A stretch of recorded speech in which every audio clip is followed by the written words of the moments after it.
ഇതാണിപ്പോൾ 2 പിള്ളേർ ഫാഷൻ ഡിസൈനും പഠിച്ച പിള്ളേർ ഇവിടെ ഉണ്ടായിരുന്നു കേട്ടോ.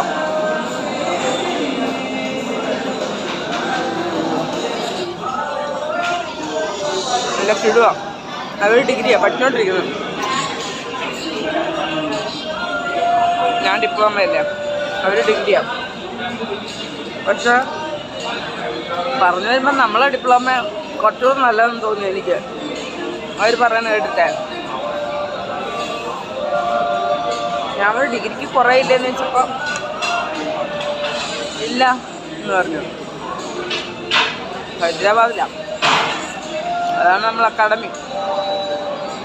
ഡിഗ്രിയേക്കാളും കൂടുതൽ നമ്മളെ പഠിപ്പിക്കും. പിന്നെ എനിക്ക് ബുദ്ധിമുട്ടുള്ള 2 സബ്ജക്റ്റ് ഉണ്ട്. അത് എങ്ങനെയും കൈയും കാലും പിടിച്ചാലും പഠിക്കണം. എൻ്റെ മിസ്റ്റേക്ക് കേട്ടോ, എനിക്കറിയില്ല, 0 ആയിരുന്നു.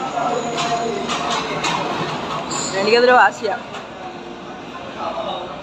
എന്നുവെച്ചാൽ ഞാൻ അത് ചെയ്യാതിരുന്നിട്ടില്ല, ചെയ്തു. മിസ്സുമാർക്ക് അത് ഭയങ്കരമായിട്ട് ഇഷ്ടപ്പെട്ടു. ഞാൻ അതിൽ എഫേർട്ട് എടുത്തില്ല, അതുകൊണ്ടാണ്. ഒന്നാമത് സമയമില്ലാത്തതുകൊണ്ട് എനിക്കങ്ങനെ ഒരുപാട് കാര്യങ്ങൾ തലയിൽ ചെയ്യാൻ പറ്റില്ല. ഞാൻ എഫേർട്ട് എടുത്താണ് ഇതെല്ലാം ചെയ്യുന്നത്. അതാണ് ഞാൻ എല്ലാവരോടും പറയുന്നത്. നമ്മൾ തളർന്നൊരിടത്തിരുന്നാൽ നമ്മളവിടെ ഇരുന്ന് പോകും. നമ്മൾ കിടന്നിടത്തുനിന്ന് നമ്മൾ ചാടി എണീക്കാൻ ശ്രമിക്കണം. ആരും ഉണ്ടായിരുന്നു വരില്ല ലൈഫിൽ. ആരും അറിയിക്കാത്തൊരു സ്റ്റേജ് വരും നമുക്ക്. നമ്മളെ പാരൻസ് അറിഞ്ഞാൽ അവർ വിഷമിക്കുമെന്ന് വിചാരിച്ചിട്ട് നമ്മളൊന്നും പറയില്ല.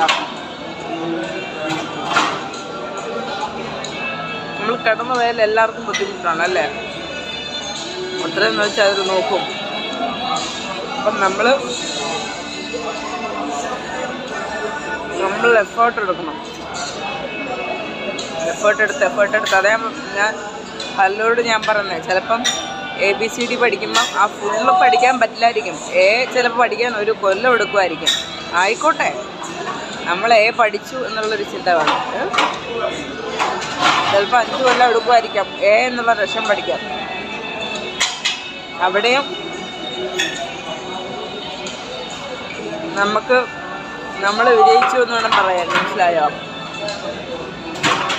നമ്മളെ തളർത്താൻ 1000 പേര് വരും. നമ്മളെ മൈൻഡ് അക്കേറ്റ് ചെയ്യരുത്.